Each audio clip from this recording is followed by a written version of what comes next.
Salut à tous et bienvenue dans cette vidéo où j'ai l'honneur et le plaisir du coup de recevoir Nicolas qui est un des auteurs en fait du jeu Malia. Et donc du coup merci d'être venu en fait me voir chez moi si loin, oui, avec vrai. autant de transport. Du coup j'ai préparé un certain nombre de questions, des questions personnelles et des questions qu'on m'a transmises.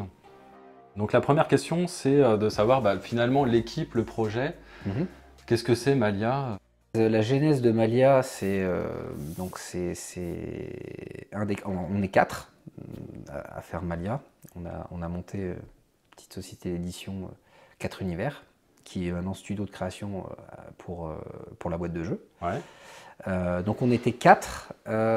François, qui est un des 4, qui est vraiment le papa de l'univers. C'est lui qui, rôliste de base, a voulu créer son univers pour d'abord faire son jeu de rôle avec ses copains, dont je faisais partie. Il a créé des règles et il nous a fait vivre des campagnes vraiment top. Et il a commencé à écrire ça il y a 30 ans maintenant. D'accord. Donc ça date. Hein. Moi j'ai eu la chance de commencer à y jouer il y a à peu près 16-17 ans. J'ai fait des campagnes avec lui et c'était lui le maître du jeu. Et en fait, l'univers était déjà très très riche. Et voilà, et à un moment donné, on s'est dit, oh là là, il faut quand même en faire quelque chose de cet univers parce qu'il est vraiment, vraiment bien. Et donc, on a commencé à structurer ensemble l'univers pour essayer d'en tirer quelque chose. Alors, au début, c'était plus pour le jeu de rôle. Après, il y a eu d'autres projets sur l'univers, jusqu'au moment où on a rencontré Cyril Terpan, qui est l'illustrateur, qui a aussi adoré l'univers, et on lui a dit on ne pourrait pas faire par exemple, une bande dessinée, quelque chose. Et il a fait la bande dessinée c'est un peu compliqué. Par contre, si vous faites un jeu de rôle, moi je ferai des illustrations avec plaisir. D'accord. Et là on s'est dit ça tombe bien, à la base c'est un jeu de rôle. Donc ce qu'on va faire, on s'était dit avec François, on va vraiment l'écrire bien carré. Et voilà. Et à ce moment-là, François, on a consulté le 4e qui est Ludovic, en disant voilà, on voudrait faire un jeu de rôle là-dessus. Et là, Ludovic il nous a dit en fait les gars, faut plutôt aller sur un jeu de société. Et avec une promesse on va faire un jeu de rôle mais en jeu de société. Qui, il y a maintenant plus de 6 ans et demi, n'était pas du tout le cas dans les jeux de société. Maintenant, il y a quand même beaucoup plus cette promesse-là qui est arrivée, mais voilà. Et en fait, Ludo était beaucoup plus actif déjà sur ce qui était jeu de société, même s'il n'en avait pas, fait un. Enfin, il avait déjà fait des protos. Et en fait, on s'est dit, il faut absolument que déjà on fasse ça et avec lui. Et Ludo, François le connaît depuis, pareil, 25 ans. Moi, je l'avais déjà vu en fait, plusieurs vous fois. Connaissez pratiquement tous, quoi. Oui, oui, on se connaît depuis un moment et à un moment donné, on s'est dit, voilà, on se lance dans cette aventure de faire un jeu de société. Donc je dis, voilà, il y a un peu plus de 6 ans et demi. Et là, en fait, on s'est dit, on n'est personne. Nous, à part notre expérience de joueur, notre envie de joueur, notre expérience de rôliste et notre envie d'apporter la pierre à l'édifice, on s'est dit, on va faire le jeu auquel on a envie de jouer nous, dans un créneau qui n'est pas vraiment pris, c'est-à-dire une aventure complète comme on pourrait vivre dans un jeu de rôle. Et c'est à ce moment-là où on ne savait pas le travail que ça allait nous demander. Et voilà, ce que je te disais tout à l'heure, c'est qu'on l'aurait su avant, on ne l'aurait pas fait parce que c'était vraiment trop de travail. Mais on est très content de ne pas l'avoir su, parce que maintenant on va arriver, non pas au bout de l'aventure, mais on va arriver à une étape importante, qui va être donc la campagne du jeu. Du coup, c'est une bonne transition pour ma deuxième question, parce que du coup, comme c'est un univers qui a été travaillé pendant très longtemps, qui a été adapté à un jeu de plateau, la question qui me vient en fait, c'est de savoir vos influences en fait. Du coup, l'influence que vous avez pu avoir, que ce soit en tant que joueur sur des jeux ou les univers qui vous plaisent, les romans, les films, les livres, globalement en quelques mots, c'est Il y quoi les en tendances a en fait? beaucoup. Il y en a beaucoup. Et puis en plus, on est 4. Ouais, Donc il y a des influences artistiques, il y a des influences sur les jeux vidéo, il y a des influences sur des jeux de société, mhm, il y a eu des nouvelles influences qui sont arrivées avec les nouveaux jeux de société qu'il y a pu avoir, des influences sur certains jeux de rôle. Alors je peux citer plein de noms s'il faut, mais voilà, il y a eu, non, mais globalement, les quelques il y a éléments. eu déjà forcément Rêve de Dragon, Star Wars, Ouais. plutôt en jeu de rôle. Là, on est sur un univers fantasy, Oui. ce qui se rapproche le plus en fait en termes d'influence que vous avez pu avoir, vous, en tant que joueur ou en tant qu'auteur. Franchement, Star Wars et alors c'est plutôt François, vu que c'est lui qui crée en majorité l'univers. Voilà, c'est Star Wars, Rêve de Dragon, Warhammer, D'accord. voilà. Après, on a jeux vidéo, ça peut être Skyrim par exemple. En jeu de société, bon, on en a eu beaucoup, hein, de land crawler à la Runeband, Mhm. au dungeon crawler, et là, on peut citer les Descent, on peut citer Gloomhaven qui est arrivé un peu après, mais bien entendu Gloomhaven, euh, et plein d'autres. D'accord. Voilà. Donc moi j'ai découvert le jeu au Festival international des jeux de Cannes. Mhm. J'ai lu les règles, Mhm. pas dans son intégralité, mais on va dire en grande partie. Je vois à peu près les phases de jeu. Donc on va avoir une phase plutôt land crawling, une Mhm. phase plutôt donjon crawling avec de l'exploration, des combats, Mhm. de l'infiltration. Mhm. J'ai vu qu'il y avait une campagne en fait de 9 livrets Mhm. qui seront découpés. Mhm. La question qui me vient, c'est de savoir du coup en termes de rejouabilité, est-ce que finalement, une fois que j'ai terminé l'ensemble de ces livrets, qu'est-ce qui va faire que je vais y revenir? Alors, il y a plusieurs choses. La campagne est toujours adossée, quels que soient les scénarios, d'une partie, ce qu'on va appeler, nous, générique, Hmm. qui est déjà très importante. Il y a beaucoup de numéros.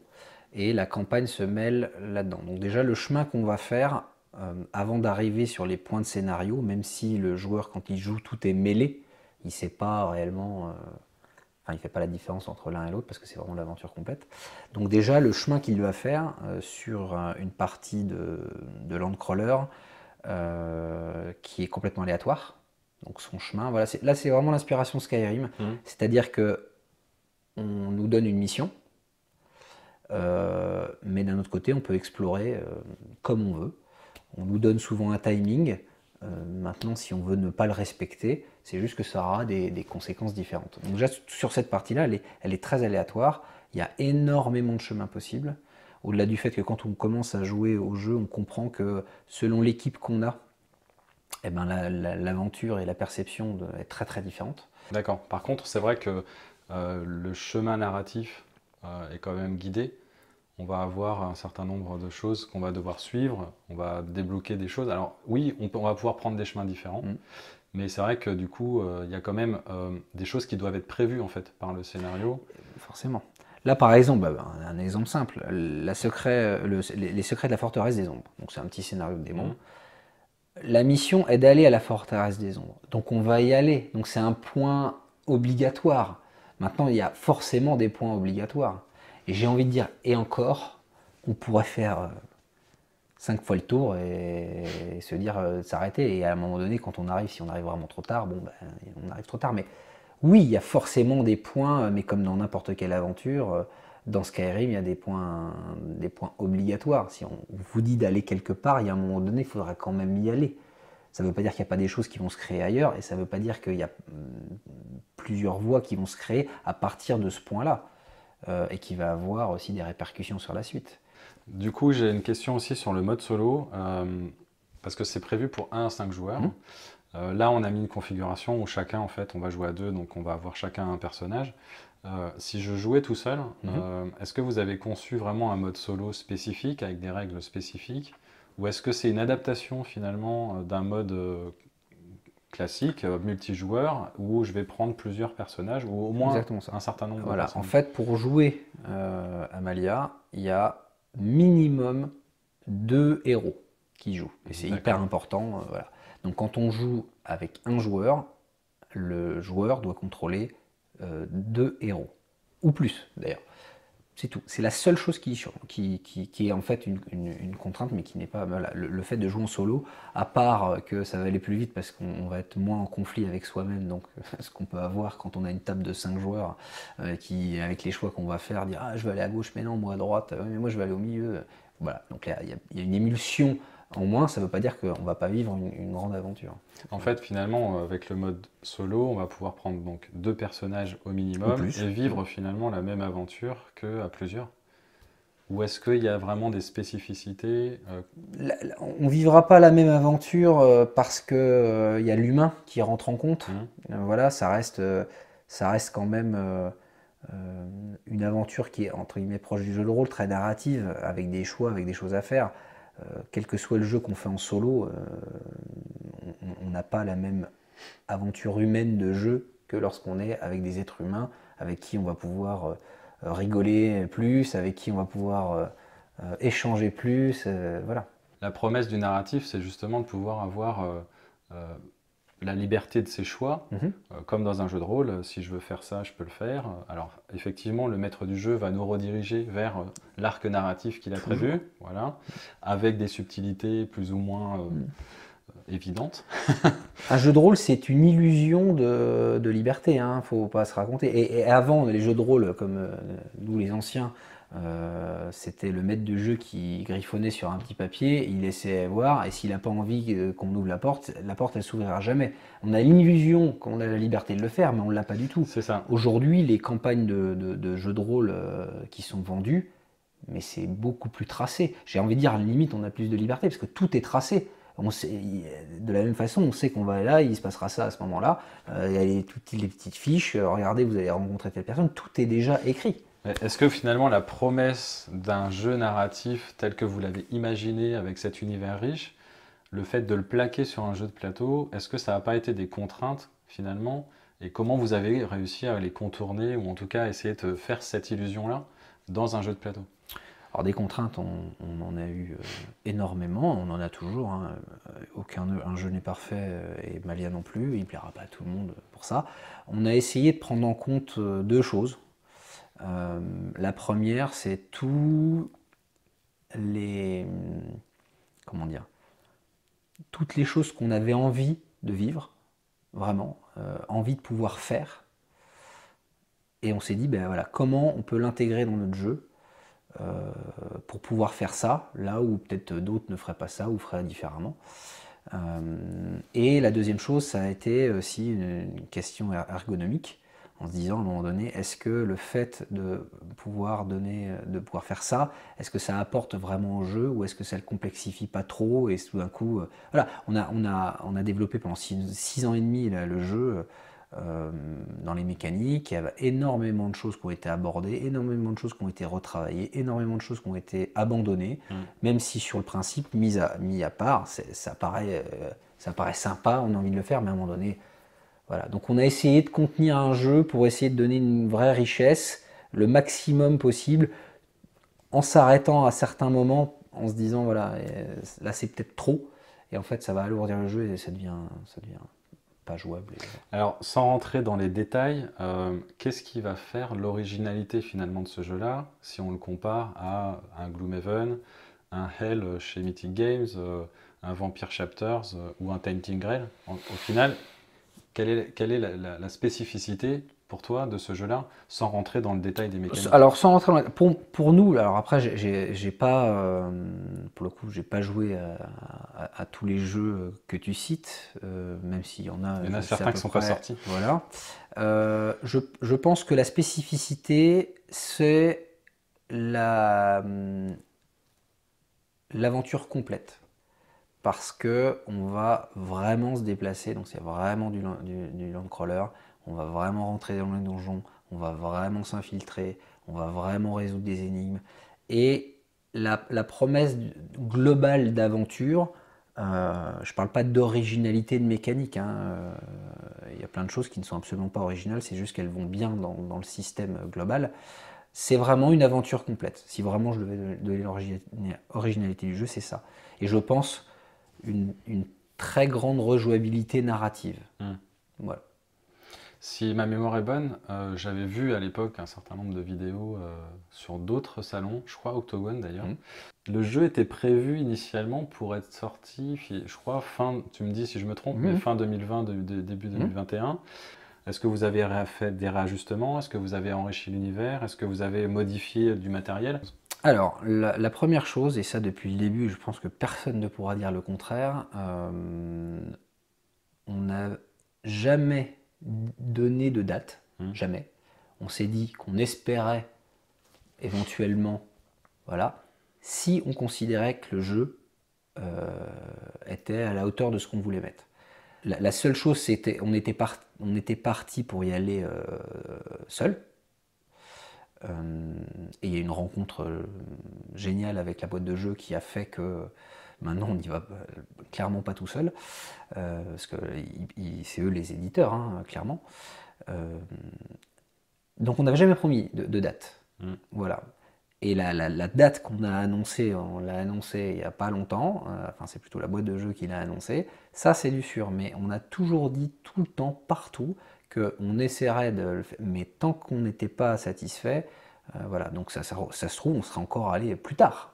D'ailleurs, j'en suis quasi certain, parce qu'on aurait toujours essayé d'améliorer. Donc oui, depuis 2 ans, puis après il y a eu la crise du Covid qui a été compliquée, surtout sur la non-expérience qu'on avait en tant qu'éditeur, parce qu'à ce moment-là, on était nous, les éditeurs. On n'avait pas l'ambition qu'on pourrait avoir avec la boîte de jeu et surtout les connaissances. Donc il y a une énorme partie du travail qui a été mise à la poubelle avec ça, avec les différences de coûts. Enfin, voilà. Donc ça a été un coût. À partir du moment où la boîte de jeu est arrivée et le regard neuf qu'elle a pu mettre sur le jeu, on a, comme on l'a toujours fait d'ailleurs avec les joueurs, je pense que pareil, les joueurs peuvent le dire, depuis le début, on a montré la première fois le Malia à la zone proto de Cannes en 2018, pour le faire jouer à d'autres personnes que nos familles et nos amis. On a toujours écouté les gens, les retours, pour essayer d'améliorer le jeu, encore et encore et encore. La boîte de jeu sont arrivés avec leur expérience, qui était en plus une expérience d'éditeur, qu'on n'avait pas. Donc on les a écoutés sur pas mal de points, on a corrigé des choses, on a revu notamment le système de combat pour l'alléger un petit peu. On a revu aussi une partie, je dis bien une partie, parce que les gens on croit qu'ils ont tout changé, mais pas du tout, surtout que ça s'est fait vraiment la main dans la main. On a changé une partie de l'ADA, notamment sur les plateaux de peuple. J'ai vu la différence du coup. Ouais. En fait, nous on était partis sans le recul des gens, le recul d'un éditeur, mais pas que, même le recul d'un certain type de public. Nous on était partis sur l'idée dans l'univers plutôt de l'aura, de l'énergie de la planète Malia, et le côté héros éveillé, donc des héros particuliers. Et le regard qu'a apporté la boîte de jeu, ça a été de dire, voilà, vous avez des peuples, c'est vraiment la richesse de Malia, parce qu'encore une fois, on ne joue pas un barde, on ne joue pas un guerrier, on ne joue pas un ranger, on joue un peuple. Et vraiment, le peuple est au cœur de tout, leur intégration, leur interaction, leur évolution est spécifique. Et tel que nous, on l'avait fait, ils nous ont dit, voilà, et c'est un retour qu'on a eu de plein de joueurs avant même qu'ils arrivent. Donc c'était pas... Si tout le monde nous avait dit c'est génial, ne bougez rien, on n'aurait rien bougé. Et il y a plein de choses où la boîte de jeu nous a dit, bah là peut-être ce serait important juste de réfléchir, voir si c'est la meilleure façon. Le retour qu'on a eu sur plusieurs années et beaucoup de tests, on s'est dit non, ça on sait que c'est bien. Voilà, et ils ont fait ok, t'avais pas de souci. Mais là c'était un retour qu'on avait quand même très régulier sur notamment les plaques de peuple, où il y avait vraiment des gens pour et vraiment beaucoup de gens contre. Et donc ils nous ont dit, bah, c'est dommage de ne pas mettre le peuple et le dessin de Cyril plus en avant. Et on avait déjà fait pas mal de crayonnés dans les livres, les livrets. Il y avait beaucoup de crayonnés, c'était un peu l'ADA qu'on a. Donc ils nous ont dit, ben voilà, en gros vous avez ça qui est vraiment bien, des peuples mis un petit peu en avant, ça va gagner en lisibilité, qui est assez important pour nous. Faisons-le. Et donc on s'est dit, bah oui, on va le faire. Et pour le coup, le retour, en tout cas en très grande majorité, a été, ah, moi ce qui me dérangeait, c'était les plaques de peuple. Voilà. Ça reste un petit élément sur tout le jeu, mais c'est un élément extrêmement important. Et on est très content on est très content déjà de leur retour et du résultat en plus, parce qu'effectivement, on voit un peu moins entre guillemets le côté héros éveillé, énergie de la planète, mais par contre, on voit vraiment un peuple et c'est ce qui est très important pour nous. Ok. On va faire un petit focus rapide sur la partie campagne Kickstarter. Du coup, la campagne va démarrer le 15 mars. Est-ce que tu as une idée déjà de la durée de la campagne en nombre de jours et peut-être une date estimée? Alors, c'est toujours compliqué, je sais très bien, mais une visibilité un peu sur une date de livraison éventuelle. Alors, la campagne devrait durer une vingtaine de jours maximum. Voilà. Je ne sais pas exactement combien de jours, si c'est 15, 20, 21, mais c'est dans cet ordre-là. La date de livraison, alors la boîte de jeu est en tout cas réputée pour ça, de livrer un jeu à temps, en tout cas dans ce qu'ils vont annoncer. La production de ce jeu-là est très longue, ça faut pas se cacher, hein. Tous ceux qui disent qu'en un an ils le font, bah, c'est pas vrai. Donc ça pourrait être été 2023, ce qui est déjà un délai court, parce que en fait le boulot d'écriture, ce qui est important, et c'était le deal avec la boîte de jeu, c'est qu'au moment du KS, tout soit écrit, en tout cas dans une V1 bien entendu, ce qui est le cas, hein. Donc on arrive dans quelques jours, on va dire à part quelques petites choses, tout est écrit. Donc ce qui va nous permettre dans les mois qui viennent d'affiner, de régler, de tester, d'équilibrer, le temps que tout le reste en termes de matériel se fabrique concrètement, les illustrations, tout ce genre de choses, pour lancer le système de vraiment la production à une date qui en tout cas permet à la boîte de jeu de livrer à temps. Ok. Du coup, est-ce que tu peux nous donner un peu un ordre d'idée des différents pledges qui seront disponibles? Est-ce qu'il y a un tarif, un ordre de grandeur de tarif? Est-ce qu'il y a plusieurs pledges disponibles? Est-ce que, Alors ça va être extrêmement simple, c'était déjà notre volonté avant la boîte de jeu, unique. et c'est un pledge unique. Nous on s'était posé la question de savoir si on ferait 2 niveaux avec une core box à moins de 100 euros et une box héroïque. Le fait est qu'avec toute la crise et compagnie, c'est même pas rentable, c'est pas faisable. Voilà, donc il y aura un pledge unique entre 140 et 150 euros. Et tout ce qui est débloqué, c'est gratuit, c'est dans la boîte. Il y a pas mal de choses à débloquer. Ça, pareil, ça a toujours été notre discours. Le côté de on achète une boîte, on a l'impression qu'on va payer 90 euros et qu'à la fin on en est à 300, et tant mieux, hein, chacun fait. Mais en fait, non, en tout cas, c'est pas ce qu'on voulait. Et surtout, comme ça, on maîtrise bien la production, ce qui fait que normalement, ça va arriver à temps. Parce que tout d'un coup, on ne rajoute pas des choses qui n'ont pas déjà été prévues et qui soient encaissées dans ce coup-là. Voilà. Ok. Et du coup, une des spécificités, en tout cas moi, que j'ai vécu en tant que backer sur des projets de la boîte de jeu, il y avait la possibilité d'avoir une livraison en boutique. Donc il y a pas mal de questions sur la partie TVA, frais de port. On entend un peu beaucoup de choses en fait sur les KS qui est en cours, ou en tout cas assez récent. Du coup, comment vous avez construit? Est-ce qu'il y aura une offre de livraison en boutique sur la TVA et les frais de port? Du coup, c'est quoi votre stratégie là-dessus? Alors là, je vais parler au nom de la boîte de jeu parce que là, vraiment, c'est eux qui s'en occupent et je vous donnerai les infos que j'ai, mais de toute façon, c'est eux qui le diront et j'espère que je dirai pas trop de bêtises. La boîte de jeu a effectivement un système avec les boutiques et ils comptent le faire, mais il faut que les boutiques soient d'accord. Voilà, donc c'est pas. La boîte de jeu fait une proposition que je ne connais pas, je pourrais pas vous en dire plus là-dessus, mais aux boutiques, s'ils veulent le faire, eh ben, tant mieux, hein. Moi je suis un premier consommateur où je vais chercher mon jeu, la boîte de jeu à la boutique et je trouve ça super bien. Donc voilà, les boutiques partenaires, s'ils veulent, oui, et il y en aura forcément, après lesquelles, je sais pas dire.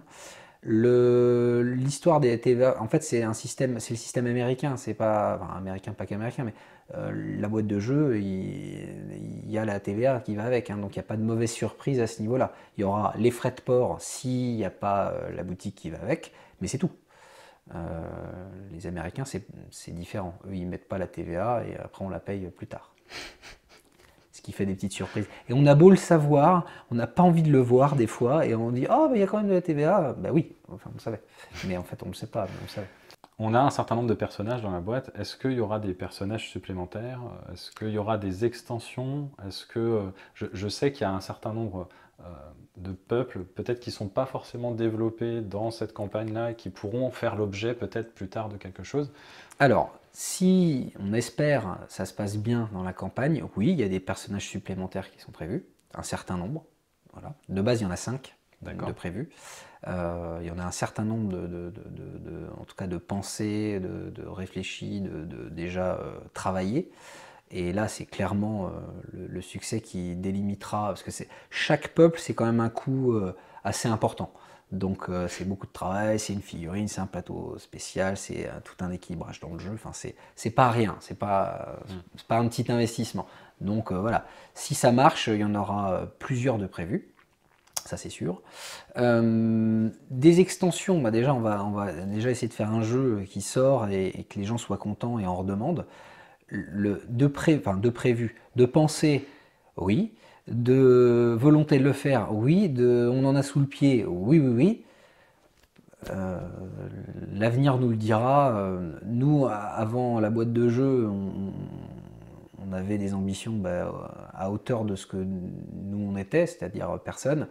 Là aujourd'hui, grâce à eux, on peut se dire que la boîte, quand elle va arriver chez les gens, il y aura plus de gens normalement, et que normalement, quand ils vont y jouer, ils vont avoir envie de faire d'autres choses,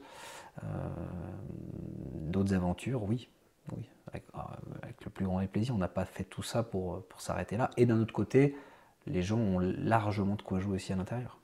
Vraiment. Ok, en tout cas, merci beaucoup Nico pour toutes ces explications.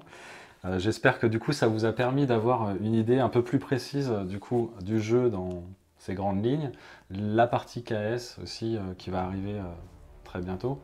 En tout cas, moi, je vais suivre ça avec attention et j'espère que ça vous a donné envie, en tout cas, d'aller au moins aller regarder la campagne et puis peut-être plus loin, pourquoi pas pledger. Hein. Moi, en tout cas, j'attends avec impatience ce 15 mars. Mais moi aussi. Et je vous remercie beaucoup et je vous dis à tout de suite pour une partie. Salut.